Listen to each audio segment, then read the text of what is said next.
Welcome back. The objective of this video lecture is to discuss the learning curves of the various PV technologies. And how do these curves relate to the market share of the various PV technologies? All the technological advances and upscaling of the production of solar modules have been a result of the impressive learning curves for the PV technologies in general. Here you see on the vertical axis the module price in a logarithmic scale and the cumulative produced global module capacity on the horizontal axis in a logarithmic scale as well. In the last 50 years, the cost price of PV modules has reduced by an impressive factor of 400, while cumulative production has increased by an impressive 6 orders of magnitude. But we have to realize that the module is not the only component of a total PV system. The cost of the PV system will determine the cost of the solar electricity generated. Here we show the learning curve of a total PV system based on the market prices in Germany. As the cost of the PV system is the module cost plus all the other costs like the balance of system cost, I call them for simplicity here the non-module costs. Here we show the PV non-module cost as well. As we can see, for a long time the module has been the dominant component that determined the cost price of a photovoltaic system. Nowadays the module contributes to less than a half of the cost of the PV system. This is the reason why the efficiencies of modules are important if we look solely to the metric of cost price of the solar electricity. Since the cost of a total PV system consists out of the module cost and the non-module costs. The non-module costs, often referred to as the balance of systems, including the racking, inverter, cabling, maintenance, battery, etc. Let's, for simplicity, consider that the non-module costs are the same per square meters of PV module.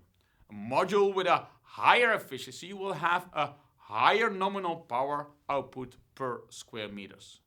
This means that the non-module cost per generated power will go down as the module has higher output for the same amount of cost. This results in a lower price per watt peak for the entire system as well.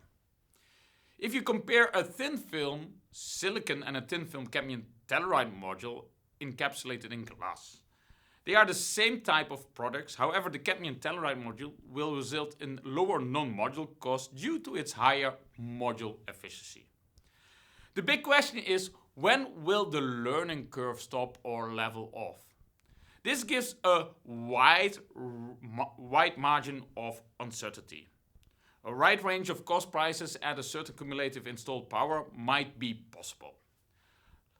Let's consider a situation that the installed PV system in a region that have an average daily solar radiance that's equal to 5 equivalent sun hours. We would need a PV system cost of around 0.46 euro cents per watt peak to achieve an electricity cost price of 1 euro cent per kilowatt hour over its lifetime. If the learning curve of the last decades would be extrapolated, it means that within the next 10 years we would achieve that. However, it could be that the learning rate would slow down. The module costs have a lower learning rate than the modules. The learning rate is the fraction of reduction in the cost price if the cumulative production is doubled. Lower learning rates would take longer to reach 1 euro cent per kilowatt hour. In climates with on average a daily radiance of, for instance, 4 equivalent sun hours, the cost price of the PV system has to be even lower, 37 euro cents per watt peak, to realize a 1 euro cent per kilowatt hour cost price for electricity. It would take a longer time to reach this milestone in these regions. Let's consider regions in the northern or the southern hemisphere at higher latitudes. Let's assume they have an average daily radiance equal to 3 equivalent sun hours like in the Netherlands. The cost price of the PV system would need to drop to 28 euro cent per watt peak to meet the 1 euro cent per kilowatt hours cost price over the lifetime of the system. It would take therefore even a longer time to reach such a milestone. Let's go back to the general learning curve. Here it's updated to the year of 2021. The blue dots show the module price or cost price for the various crystalline silicon PV technologies over the last 50 years.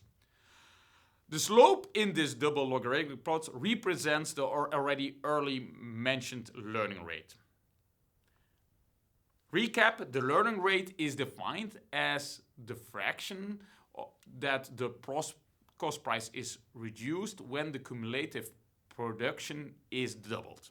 For crystalline silicon, you can see that in the first 30 years, the typical learning rate of this technology was 24%. So every time the cumulative production doubled, the cost price was reduced with 24%. The last 15 years, the learning rate has increased even up to 40% due to the enormous upscaling efforts in production in China. The red dots correspond to the module price or cost price for the cadmium telluride PV technologies over the last 30 years. The learning rate of this thin film PV module technology has been 20% over the last 30 years and can keep up with the developments of the crystalline silicon PV technology so far. The orange dots correspond to the module price or cost price for the CIGS PV technologies over the last 20 years. The learning rate of this thin film PV module technology is around 8%. So the CIGS PV technology, and I'm talking on glass encapsulated modules here, is therefore currently struggling to stay economic competitive with the crystalline silicon PV technology. In the third part of the Solar Energy MOOC, we will discuss the economics and the business of solar energy and solar electricity in great detail in various markets.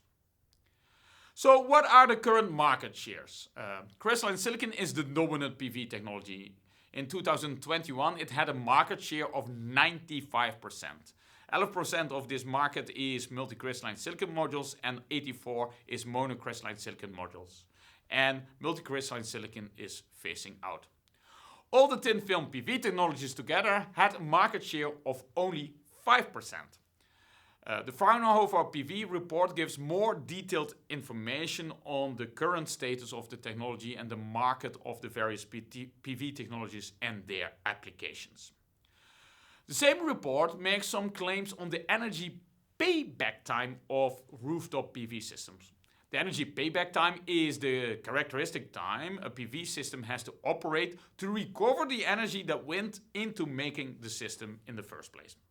The energy payback time is dependent on the geographical location. To get some feeling for it, I will give some examples from the Fraunhofer report of the year of 2021. PV systems in Northern Europe need around 1.3 years to balance the input energy, while PV systems in the south of Europe equal their energy input after 1.1 years and less depending on the technology installed. For example, a PV system located in Sicily with multi-silicon modules has an energy payback time of around 1 year.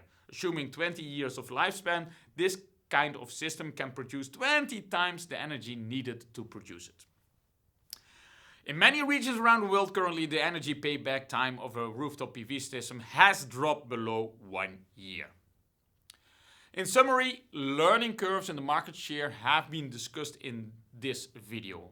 In the next video, we will discuss some other important metrics for PV technology. So see you in the next video.